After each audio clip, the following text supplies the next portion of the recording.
I'm getting the error on my Facebook side, but we'll just rock with it. If you say Facebook's live, it's live then.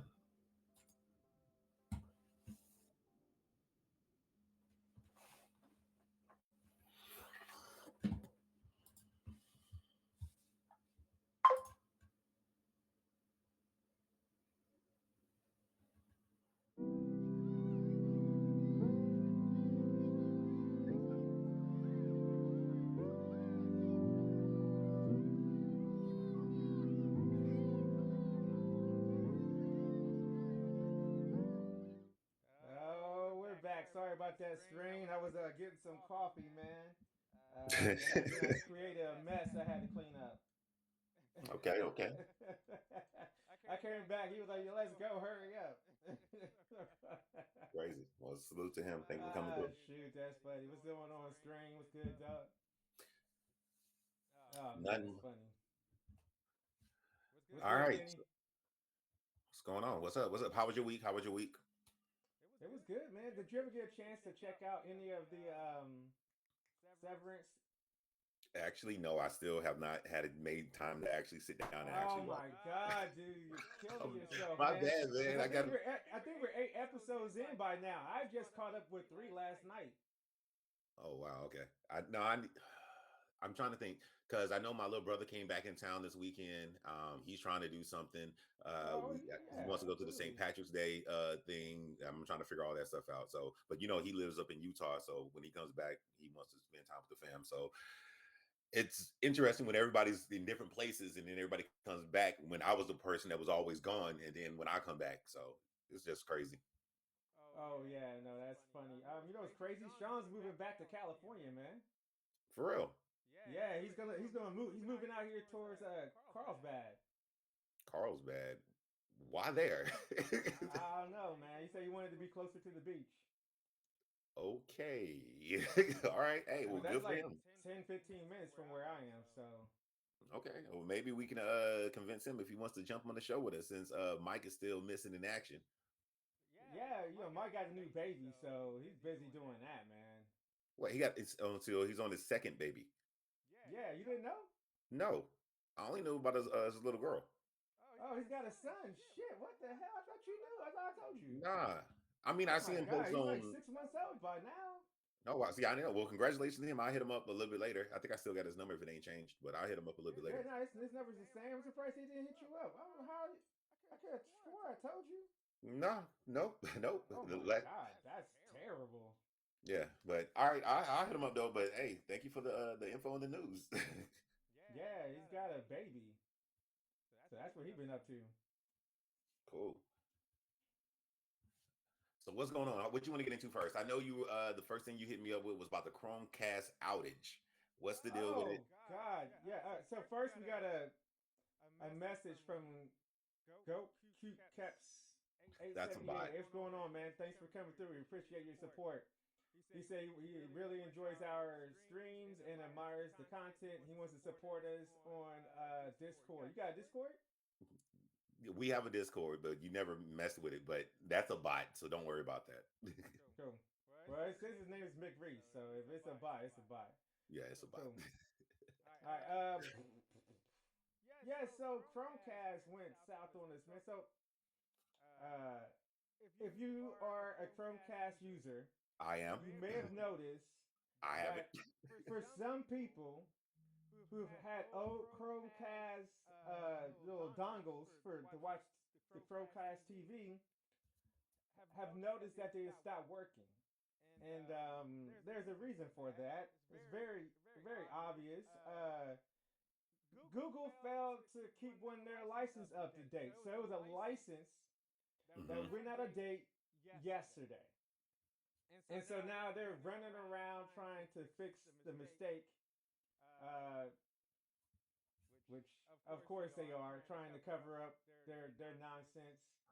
Uh, so first things first, if you have a Chrome key or a Chromecast, do not factory reset it Yeah, that was one of because the key things.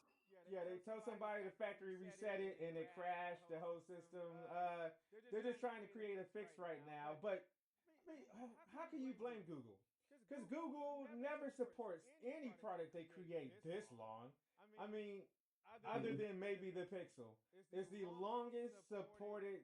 They don't even support their own Windows updates for this long. Okay.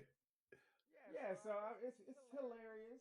Well, Of course, it's a Google product. You know, it's funny though because people attack Apple all the time, saying that Apple has control adolescence, whatever they call it, when the product enters its its last days. hmm. But it's actually Google and Android that has that because most of these because they will sign a license that they're never going to actually keep. They're not gonna renew that license. So whatever date in the future, just expect your products to crash if it's an if it's a Google product. Well, look, there's a little pushback because I'm more in the Google I ecosystem know than you're in the anything, Google and circle. I have a Google Chromecast. Funny enough, I don't use it that much, but I got it when I had my Stadia. The big thing with Google that I do not like is the fact that they are quick to shut down something. Because you Yep. remember when I got the Stadia thing, it was all I was, hey, I can play video games now, and I get my Google Chromecast and all this stuff. But then they shut down Stadia. Stadia was awesome for me as a person that didn't play video games and just casually want to play something. Then it worked, but they shut that down like 2-3 years in. I still have the Chromecast because that's what it came with. And that's how you played the games. I have a Chromecast hooked to two of my televisions. But funny enough, I don't use them because I just use the smart TV functions. But they are hooked up. But I didn't not know this happened because I never used it. But it does make sense that Google does have a bad habit of doing stuff, getting the license, getting their certificates for security purposes, and then unfortunately, if they potentially thought they were going to shut it down at some point in time, they just don't care about it. That's the one thing about Google that I do not like. Super innovative, comes out with cool shit, but they never keep it around long enough. I mean, I have my Android phone. My Android is made by Samsung. It's still doing what it's supposed to do. The Chrome browser is good. But yeah, Chromecast, I would have never known this. And it is messed up that when the one person went for help, they were like, hey, how do I fix this? Oh, do a factory reset. Then shortly after that, it comes the message, don't do factory resets because it'll mess up everything. So, hey, Yeah, they up shit creek. it is unfortunate. I mean, I actually this is want what to happens turn with mine on to see if technology, it's going though. to work. What you say? My bad. This is what happens when you rely on technology from Google. That's why I'm an Apple person. I mean, if they're gonna create something, it's just gonna be around for a long time. I mean, I've got super old iPhones. Hold on. The one thing about that, because I was something crossed my mind. I'm like, you know what? If you showed me how to use the keynote through the cloud, I'm like, if I can't get it on my iPad, I'm going to do it through the Yeah. cloud. It actually tells me I have to do it from a desktop browser. So Apple does have its weird restrictions, like because my Apple equipment is extremely old, and I'm like, well, if I can use the Google Chrome and access my the keynote through the iCloud, but it will not Uh let you huh. do it on any outdated product. Again, I So am not a Google guy or an Android person or a Microsoft guy, but I did find that very interesting that people were complaining about the control obsolescence from Apple, which mhm. is a complete myth. Apple's products last longer than anybody's products when you buy it. Dude, I I'm mean, sitting there here are with two people old with Apple like products and I 20 can't year old. functionally. There are people running around right now with a 20-year-old iPad, and it still works. No, it works, but it won't. Some of the functionality is not there anymore. Like I just Well, the yeah, story of I just gave you course. is I'm like when you showed me how to access the keynote through my Windows, I'm like, oh, well then I should be able to access the keynote through my iPad. But because I'm trying to access an Apple thing through an Apple product, it says no, you have to do this on desktop. We do not allow this. So I'm like, wait a minute, if it's Apple, why can't I know I can't download the app because my iPad is too old, but I should still be able to access it through a You're trying to browser. do a workaround. Yeah, I don't know why, and there's no reason you It's shouldn't be Apple, able to man. I'm do telling that. you. It's No, it's Apple. Apple. It's Apple because they want you to run through a certain. No, they want me to get a new iPad. That's what they want. Well, I mean, your iPad is pretty old. Yes, my iPad is old. My MacBook is a 2012. I can't get Keynote on there, and when I tried to do it through the browser on there, through Safari and through Chrome, it still tells me I have to use a desktop. I'm like, I'm using a laptop, and it still has the desktop functions of it. It will only let me access it through my PC. That is the craziest thing. They want me to get new Apple equipment, man. Yeah, they do. I mean, but it's also maybe due for an upgrade as well. I mean, 2012 is It still does there's a everything few else. chips since then. There's at Yes, least they got a whole a bunch of few. them. They got a whole bunch of them, but that's the whole thing. Is like, I get it. I just, I don't know.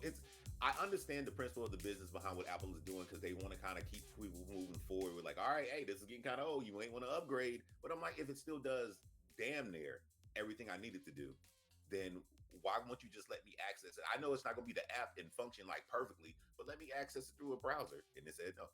And I tried it on the laptop and the iPad. It was a funny thing to me, but Yeah, yes, that's unfortunate because I've tried that before too. Not because I couldn't, it's because I just wanted to be able to access my iCloud through my browser on my iPad, and it wouldn't let me do it. You know, the thing is about the iPad's it's a weird piece of technology from Apple because it's not a laptop, it's not an iPhone, and it feels a niche that if with a touchscreen that you would want to have all the Mac operative school tools for, but they hardly have any for. I mean, I think they just recently made Final Cut Pro usable on the iPad Pro. I have an iPad Pro. It really should be able to do anything a computer does. Obviously, if it did, I would just probably use that. Mhm. But I have a Mac Mini set up because I have to run all these applications, and I guarantee they would run way smoother on an iPad, an iPad Pro. Uh, You know, but I mean, I got an M1 or an M2 Mac Mini, which I probably need to upgrade to a new version by now. They're on M4. And I'm starting to push the limits of this one with the OBS and all these apps that run in the background here. I'm But that's Strange did say your mic was a little low. I don't know if you adjusted. I don't know if you caught that. yeah, and I increased it. Okay, cool. With that said, so then we were talking about gaming. So Call of Duty's doing everything they can right now to keep people engaged. There's this. I enjoy this Call of Duty, but there is a large vocal group of people who are not happy about Call of Duty Black Ops 6. Mostly Warzone and Verdansk and then there's this everybody's upset about capitalism. Like there's what is it about capitalism that sucks so much? I've been saying it for years, but they seem to be okay with it. Definitely those who play Call of Duty. And now because there's so many those little mobile transactions. It's pretty much everything is a transaction now on Call of Duty. Everything's about pay to play, and people are upset about that. Plus, you got so many cheaters, and you got the anti-cheats not working that well. So they've been doing a lot of events, right? They've been dropping these events like every month or every couple of weeks. Okay. And they have been haphazard, right? So the first event went down. It was pretty terrible. It was so bad that they just gave everyone the stuff for the event. They did a second event. It was a little bit smoother, less hiccups. And then they did this event. Kenny, I lie to you not. I completed the entire event in an hour. What? It's an event. It's supposed to like last and take a little bit of grinding. I, bro, I started the game. I ended the game with 1,137 clovers. Okay. And I had 1,137 clovers by the middle of the 25th round. I was done with the event. And I usually play to the 31 round. So I played 31 rounds and then I exfil out of zombies. And I completed that entire event in less than an hour. Like even at this still frame, it says master reward earned 450 4-leaf clovers. If you had 1,000 something, you basically tripled that. So yeah, I killed it. I don't even, dude. I had so many clovers. I stopped picking them up. I had clovers. I would kill all these guys. There'd be clovers all over the field. Okay. I got video of it too. It's on. If you wanted, guys, check it out. It's on the Twitch channel. The Night City Vibes. Night_City_Vibes. It's on that web. You can go watch it. In less than an hour, I complete the Call of Duty Clover event, and then I forgot that even crazier. I completed it, forgot that I was streaming live. That is crazy. So, what should they do to improve the situations of these events? I don't know, man. You know, one of the biggest problems with this Call of Duty is there's a lot of AI art too. I mean, to make them better, I don't. You gotta remove capitalism, so much capitalism from Call of Duty, and I don't know if people are ready for that. Like, my favorite Call of Duty was Black Ops Cold War. That's my favorite. Okay. And that was recent. That was so it's like doing the 2019, 2020, the COVID event. So that was my favorite. I like this one a lot. This one, hopefully they bring back Outbreak for zombies because that was my favorite game mode. Is it a concern that if they did not do all these microtransactions in the game, that they would just let the game get stagnant? Because if people want a new game and they want things to do, then they gotta. Man, they bring out a new game every year, man. They couldn't get stagnant. This game was already about to be replaced by another game. But I'm saying, like, but all the transactions that you were talking about with the capitalism involved in it, but isn't that the motivation for them to keep doing these events and things so that people are like, hey, this is the same game? I mean, I even understand that with Fortnite. Well, yeah, of course, to keep you engaged, these events. I don't know how to make it better, though, because I honestly, you should not be able to complete an event in an hour. Yeah, that's crazy. I figured. Here's the crazy thing, right? The first event, some people didn't even have to play the event. They just had to log on, and suddenly they had all the points given to them. What was that about? Yeah. It was a mistake.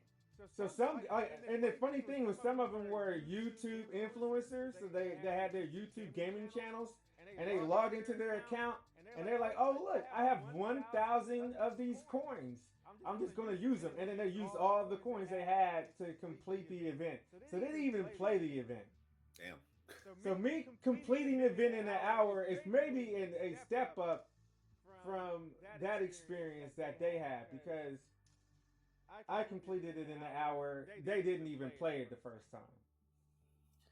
Well, I don't know. Maybe Call of Duty needs to rethink what they're trying to do and make it better and make it more of an event as an actual thing that lasts a little bit longer than an hour. Actually, a lot more than an hour. If it's an event, I think it should go on probably like for at least a week or something like that. That'll make it an event and make it a better. It lasted 6 days. The event lasted 6 days. But you completed it in an hour. That's crazy. And wait, let me ask this: was it a marathon gaming session? Dude, I already played 31 rounds of zombies. And like that's just that's a normal. you just that's sat a down normal played for an round. hour. That's a normal game of zombies. Yeah. Oh, so I didn't know if you were like doing a long grind and you were just like no. playing. I haven't done this zombies. You know, one of the things that people complain about on this Call of Duty, or this Call of Duty Zombies, is that you can't really go long rounds. You gotta hack the game. You gotta cheat your way into doing it because it gets so difficult. Yeah, so 31 rounds is the normal amount of rounds people play. It's like it is the best balance of the game. So you play 31 rounds, you get the best balancing of the game experience. Because if you go longer than 31 rounds, you're not the payoff is less. So you maximize your experience by playing 31 rounds of zombies. You used to go 100 rounds. I've gone in zombies playing zombies like 220 rounds. But I mean, you really can't do. I mean, you can do that in the zombies, but you're cheating most of the time. People will glitch the game out because the game is really difficult after Wave 31. So did you do any of the? I'm reading an article about it right now. Did you do any of the other thing? The game modes, the gun mode, the what is it? Multiplayer, face off, endurance, mosh pit. Any of those? Yeah, that's all. That's all multiplayer. Oh, okay. And I don't even mess with multiplayer anymore. Yep, I got myself a new cup. All right. Is there anything else with the old Call of Duty? I mean, I don't play Call of Duty. It's too fast paced, in my opinion. I like slower stuff. So yeah, but hey, I enjoy Call of Duty. A little bit. I like playing with my girl. Honestly, that's what I like playing more than anything. I like playing with her. Okay, awesome, dope. All right, so then we also have in the news this morning, we're saying goodbye to an old friend, someone you once knew. You haven't used them, and you probably didn't like using it, but it was a thing. And I remember when Skype came out, it was a nothing product. And today, it's a nothing product by your. I think this is another product by Google. To tell you the truth. No, this is Microsoft. Either Google or actually this Microsoft. This is a Microsoft product. Yeah. And again, we're saying goodbye to Skype.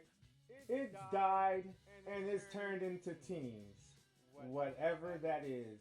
Another Microsoft product that you really don't want to use. Well, that's not. I got to give pushback on this too. So Skype was a really cool thing. The problem is that the world didn't have a good use for Skype. When we all went virtual, that's when Zoom came in. But everybody knew Zoom instead of Skype. Before I retired, the military itself, DoD, everybody went to Microsoft Teams. You had Microsoft Teams on everything. So Microsoft Teams is basically Skype on steroids. And it was more secure than Zoom was. So that's why the military and everything was using it. But yeah, I mean, instant messages, video calls, transferring data, collaborative schedules, all that stuff. So especially when COVID hit 2020, when we all had to go get training on it and all that stuff, that's when everything was Teams. And you could not function or do anything in Teams. If you had a meeting to go to, you had supplies to pick up, you had to coordinate drop-offs and all these things. Hold up, you had to do it in Teams? Yes.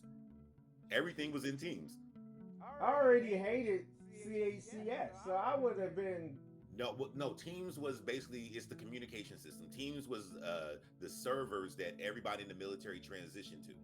You had your hub for each branch, and then they had central hubs that each branch could communicate. Then there was like the Pentagon hub and all those things. But Microsoft Teams is what everybody in the military had transitioned to, especially when everybody was working in different pods and separating everything during the whole pandemic.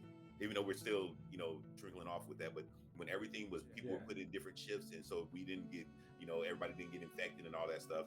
Everything was Teams, because if you were working from home, you were on Teams. If you were at the actual job site, you were on Teams. If you were transiting, you were on Teams, and everything was there. I mean, for me, it worked. It made sense because I like shit like this. Because I can have the medics out doing something, and I'm in a meeting, and then they got some issue. I can literally just pick up my government issued phone, open up Teams. They can video call me. They can show me. They can send me the files. I can digitally sign stuff to approve things.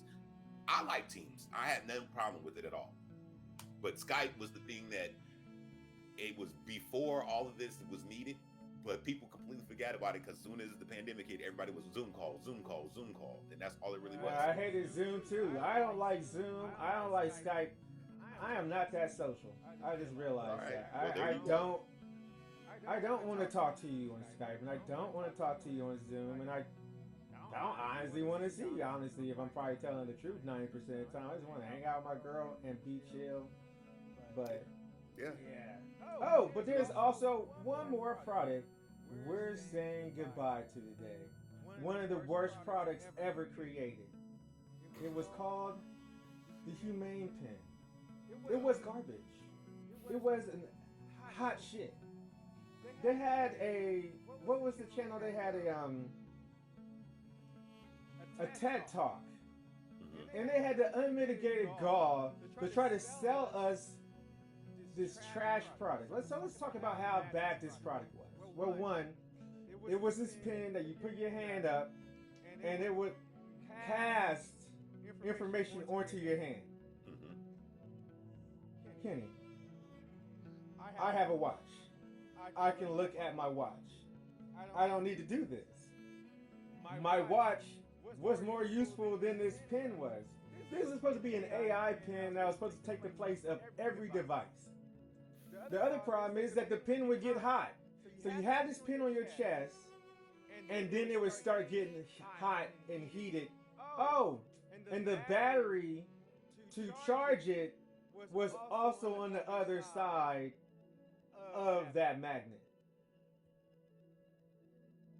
So for you to charge it, you'd have to take the pin off, which then negated the pin. So they're finally doing the towel. This pin was, I think, like $700 or $800 too. So this Humane AI pen, one of the worst review products in American history, got trashed by every YouTube reviewer for technology. Yeah. The company sold for $116 billion to HP. Why did HP buy Humane Pen? HP, printing, printing ink. What do they need with Humane? Like, what do they got? What did they just create that makes me hate a printer even more? Well, all right. So this is how I look at this pen thing. I remember when this thing came out. I remember the Kickstarter and everything. And then when it kind of semi came out, I remember all the YouTubers reviewing it. Marquise Brownlee, he was the one that pretty much destroyed it. The concept is cool. I get it, but yes, we're so used to different technologies that it didn't make full sense the way it was built around. Like if it was me, yeah, I get the whole thing. Put your hand up and you can broadcast on your hand. That white part that's in the front, I would have made that a solar panel so it can charge. Figure out why the heat is still being charged up with a battery. So yeah, you're not getting burned or a hot spot on your chest. But the concept is cool. It's just that we are so used to now, in my opinion, using our phones, using even the concept of getting the Google glasses, or not even the Google glass, but the AI glasses. That's a thing that most people are like, oh, it's a cool tech, but we haven't even come close to even wanting to really have it yet. The Apple Vision Pro, all those things, cool, super cool. But we're so comfortable with just a cell phone in your hand or a smartwatch. Because even the smart glasses, it would be something you would think would be able to just click on and be good, heads up display, all that stuff. But it's still something that people just don't associate the technology with your glasses, putting on your head. And even if you do, you probably just want to be in the comfort and safety of your home. And then even Apple Vision trying to come along, and they're trying to make the Apple Vision thing smaller and more compact. It's still one of those things, like, we are so ingrained with using our cell phones, it's not going to change much. But this product itself was interesting. I think HP bought it because they can see something in it for the parts of it. But I remember one of the big things that Marquise Brownlee said, he goes, basically, this is just a gateway that accesses everything else on the internet. It's not a self-sufficient AI thing. And that was one of his big... Yo, that was the other problem with the product. They claimed that it had its own unique AI, but it was just ChatGPT repeating stuff from the internet. Yep. And then the worst part was when they wanted to order something, it wasn't capable of, doing that security check. Yeah. So then they were like, okay, well, the other thing with Humane was they're gonna update it constantly, right? The problem was they used the internet protocol, like you said. So let's say, for instance, I changed my website Humane is written, is coded to communicate with the website. If they don't update Humane, it can't access the website. It can't call my Uber, and now I have a useless device on my person. Yeah, exactly. And that was one of the biggest things. Because I'm like, if it was self-contained, self-sufficient, a little device, and with all the little improvements that I would have suggested, then it would have been somewhat decent. It would have been a weird piece of technology, but somewhat decent. But because it didn't have anything of its own, and like you said, if they changed the website and you couldn't order your Uber or order a pizza or update your Google Calendar or your Apple Calendar, it defeats the whole purpose of the defeats the whole purpose. project. Then it's like, why not just go back to using my phone and using my smartwatch? It's look, everybody's trying to replace the phone. Yeah. Honestly, I don't see that happening because it's such a. So today, that cell phone is a computer, it's a GPS device, it's a word processor, it's a translation device, it's your license, it's your driver, it's your IDs, it hosts all the passwords to all your different websites. It's a key, an encryption key. I just don't see it being replaced with goggles, glasses, not replaced with a watch. It really serves its purpose. I'm telling you, it is. It's just that I'm a person that can think of it that way. I know a lot of people can't, but I always bring this up when we have this conversation.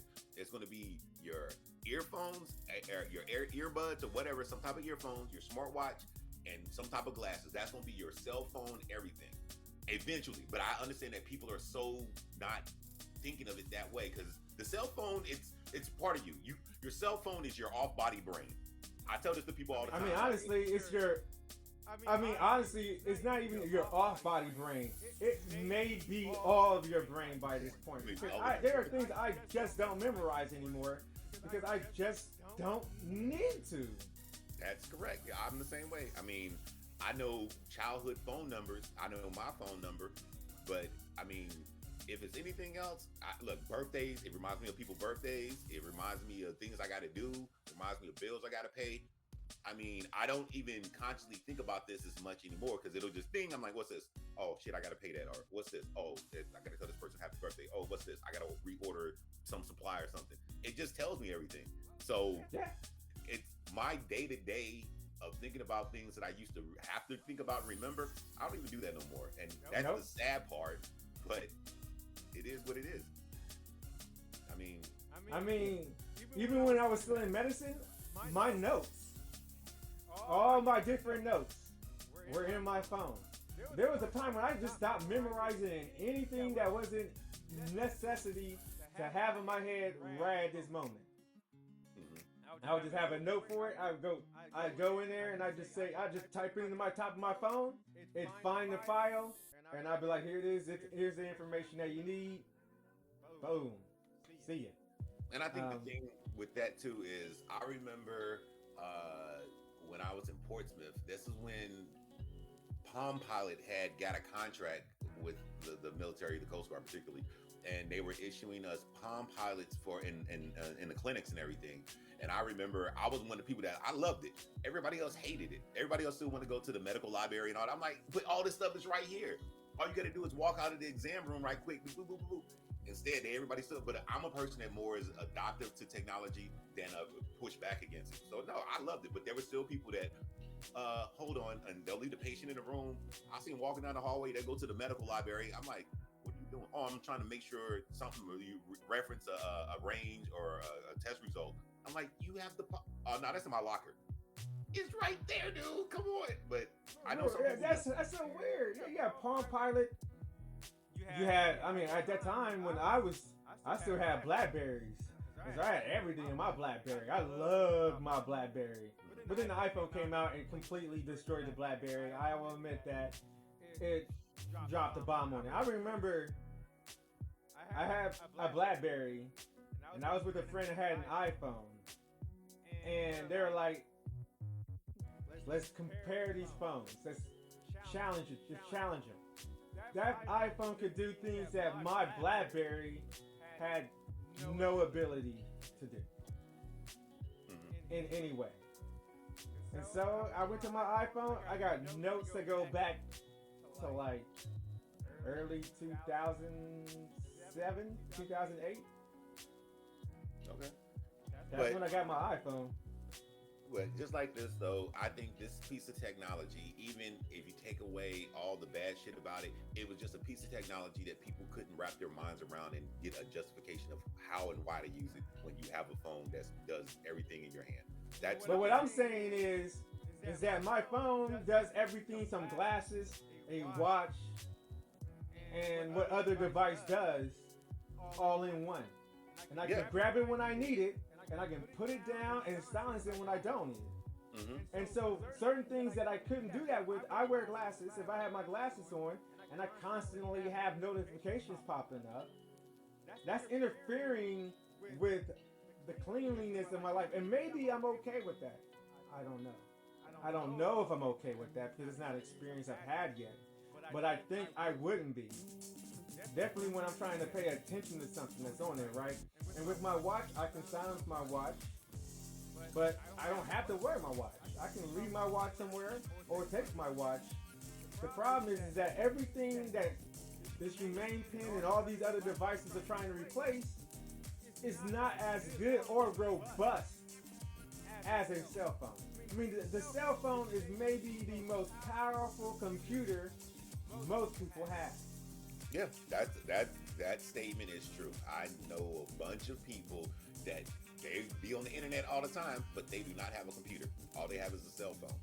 And with all the applications and stuff, you would not know that they didn't have a computer. But a cell phone, if you use a cell phone right, you have the proper applications, you can pretty much do anything you need. You can type up reports, send them somewhere to get printed out, send them to what, Kinko's, or I don't even know if Kinko's still exists, but send them like that to get it printed out if you need a paper to print or something like that. But yeah, a cell phone is usually that entryway for anybody to get on the internet and have access to a broad spectrum of information.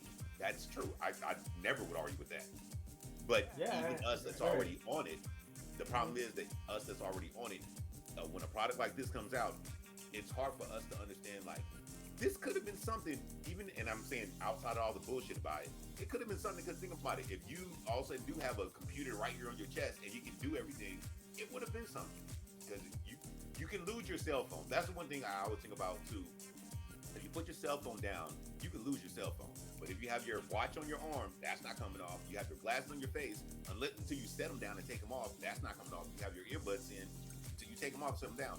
That's the big difference that I'm like, it will make sense when it goes transitions that way. Then there's going to be kids that will never pick up a cell phone. All they know, they wake up in the morning, like the same story I always tell. They're going to wake up in the morning, put that watch on, pop at least 1 or 2 earbuds in, and either throw their sunglasses or glasses on and go about their day.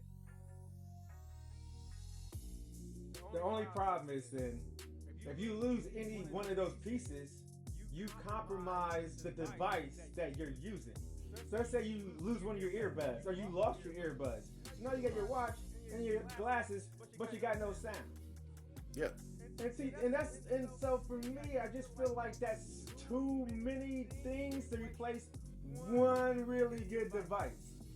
Okay. And that's good. I don't think. I think this is going to be another look, phones have been around for hundreds of years. There's a reason why the phone still exists all the way into 2025. Mm-hmm. It's been in different iterations and form factors, but I just don't see it disappearing anytime soon. No. It may get small. We may go back to something smaller, thinner, but we're not going to go back to something less powerful. And the thing is, those earbuds, less powerful than the phone. The watch, less powerful than the phone. The glasses, less powerful than the phone. The phone has my phone has like 8 gigs of RAM or 16 gigs of RAM or whatever it is. That's as much as my computer.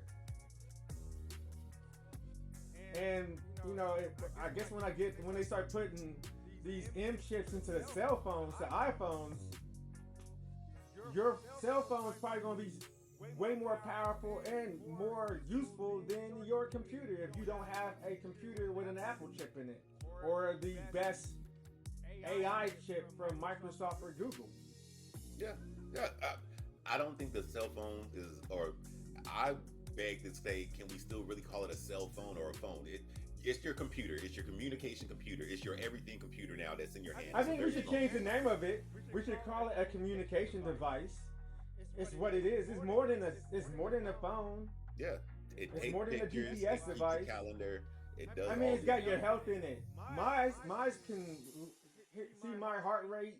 Yep. See how my gait is when I'm walking. Like it sees all those things. It's a health device. It's a mental health device. It has all these abilities. I just don't see it going away. No.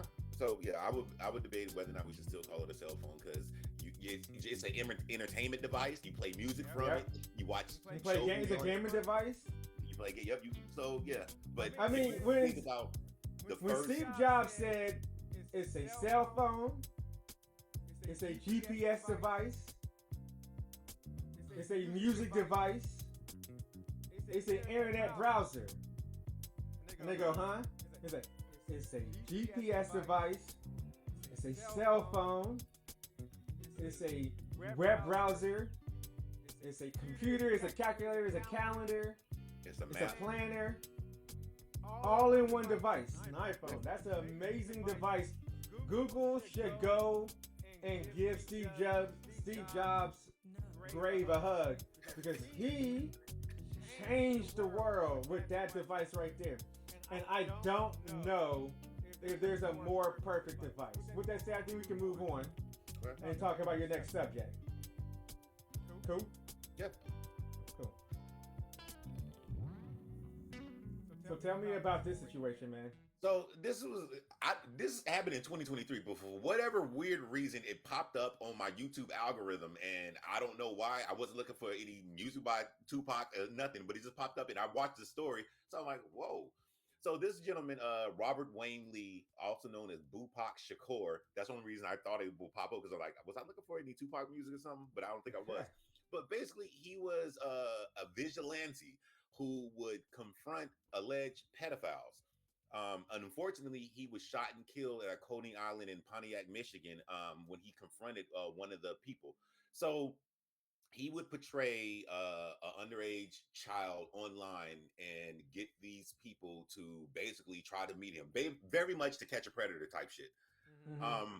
But he would get the information, he would turn it into police. A lot of the times, this did lead to arrests of the alleged suspects. For things that they did for child pornography and all these things like that. So he then confronted this one person at a Coney Island, which is a restaurant in Pontiac. The person that he confronted, he had the evidence and stuff with him, but the person was with another person, and then they said they got into some kind of conflict, and the other person shot him and killed him. So my whole thing was, it's one thing to be a vigilante, and it's another thing to do it for justice, but I'm like, why did you decide to put yourself at risk that much more when you had already been turning this stuff into the police and they were doing their job? The only crutch or issue that I found with this is because he started posting them on Facebook and they started getting basically going viral. And I'm assuming that he was making money from it. So that led him to increase his going out and confronting people. Yeah, taking risks. So that's my thing. This is why I don't know why this shit popped up my algorithm, but when I watched it, I had a bunch of thoughts about it. I'm like, all right, you're doing a good thing outside of the law, but you're doing a good purpose because you're turning it back in the law. But when all of a sudden you notice that this stuff is a viral thing, then you do it more and you increase the risk, but then this risk led to you getting shot and killed. What are your thoughts on this? I mean, it's a risk you take. I mean, a lot of this stuff, man, is all for viral. It's a very dangerous thing. Vigilantism is a very dangerous Exactly. thing. Taking these chances for clicks is a very dangerous thing. There's no place for him or his behavior. And he put himself in unnecessary danger. And we've turned into a society that everything is for clicks, Everybody is impersonating somebody, and it's unfortunate that he probably thought that he was doing something good, and he probably was doing something good. But here's what happens. Yeah. It's a tragedy. Yeah, and that was the biggest thing is like, dude, why did you get caught up in the viralness of it to think, you know what, if this one's good because I confronted the person, I'm gonna go and have somebody filming and all this stuff, or just get it on cam, get it on video, and then it's like it bugs me because I'm like, at what point did you not think that if you confront somebody about something they did wrong, and you're not just straight up going to the police, you're trying to confront them for what? You're not the police, and then you lose your life. You could have kept doing what you were doing and just getting the evidence and turned it in to the police officers or police department. But what? And the only thing I came up with is because all of a sudden it goes viral, and then you want that virality, you want that notoriety from the viral clips that you are creating about something that is relatively good against something that is heinous. But my mind, I was like, I would no. But that's why it was a weird story. And I'm like, why did this pop up? But the story did intrigue me. And I was like, the fuck? Why would he do this? But it is what it is. Yeah, I feel bad for him and his family. And the thing is that it's also profitable. And some of these people are just trying to get attention. You just don't know if it's genuine or when it turned to just being about profit. I have no.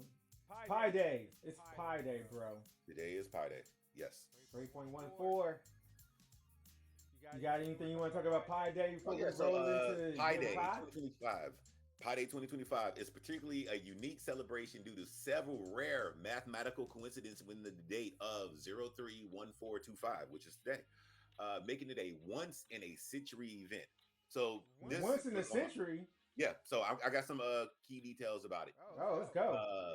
Pi Day 2025 is considered a once-in-a-century event because the date 031425 contains several unique mathematical coincidences that are very rare. Specifically, the date features the digits 0 through 5 appearing exactly once. The digits can be split and intertwined to form the date's digits rearranged to spell Pi Day.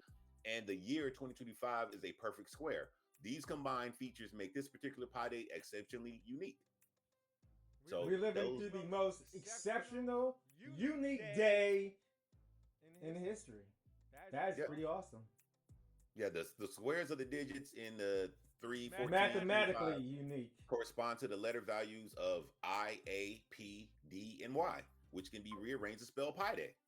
That's how crazy it is. Yeah, that's pretty cool. And then last night, and into this early morning, we had a blood moon, which is the lunar eclipse. Yes. Although the weather out here has been pretty trash, so we didn't get to see any of that here in Southern California.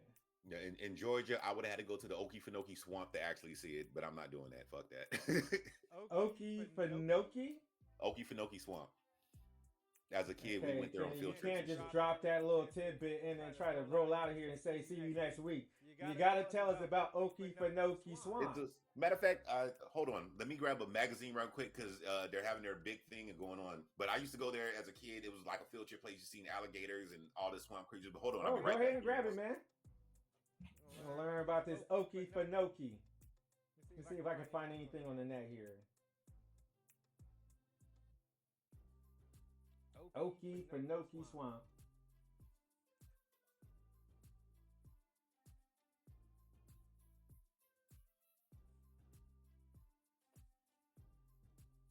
I wonder if I spelled it right. Ooh, I spelled it close.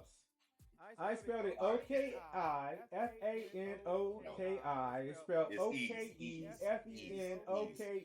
Swamp. So this is the magazine that comes out. If you live in Georgia, you get this in your mail. And right there, you can see, explore the Okefenokee Swamp. Big picture of a big ass alligator. That is pretty cool. And, now, yeah. I'm trying to get some pictures here. But this is the little spread they got in it. And pretty much is just a fucking swamp. With all kinds of wildlife and everything. Yeah, it's got like alligators. Yeah. Lily pads, alligators, frogs, toads, everything. We would go there on field trips. You did it, what? In the, I think you went there once a year, all the way up until like the 5th grade, pretty much. Uh-huh. And yeah, you just see all kinds of stuff. You can throw chicken gizzards in the water and watch the alligators get it, and all these things. But yeah, Okefenokee Swamp. But that's where the location, because it's I think it is designated as the closest dark spot to where I am, for that the night sky will be clear enough, and the residual light from around the city and stuff that wouldn't penetrate there, where you can actually see the actual eclipse better. That, my friend, is actually pretty damn cool. Until you go every year, and then you get bit up by mosquitoes and shit. So, Oh, really? yeah, it's a swamp. What you expect? But no, it is a very significant wildlife reserve and everything. And yeah, it's a swamp. Georgia has swamps. Most people don't know that, but we do. Is there a reason they call it Okefenokee? What's up with this Native name? American. Native American. Okefenokee is Native American? Apparently. That seems such like a colloquial term. Nah, that's what it's called. And this is this summer's magazine too. March Okefenokee Swamp and Wildlife Refuge in southeastern Georgia and northern Florida. Yep. It is a shallow, saucer-shaped depression, approximately 25 miles, 40 kilometers wide, and 40 miles, 65 kilometers long, and covers an area of more than 600 square miles, 1,550 square kilometers, lying about 50 miles, 80 kilometers inland from the Atlantic coast. The Okefenokee Swamp is bounded on the east by the low, sandy trail ridge, which prevents direct drainage into the Atlantic. The swamp is partially drained southward into the Atlantic by the Suwannee and St. Mary's rivers. Yep. Suwannee and St. Mary's. Wow, that's pretty cool.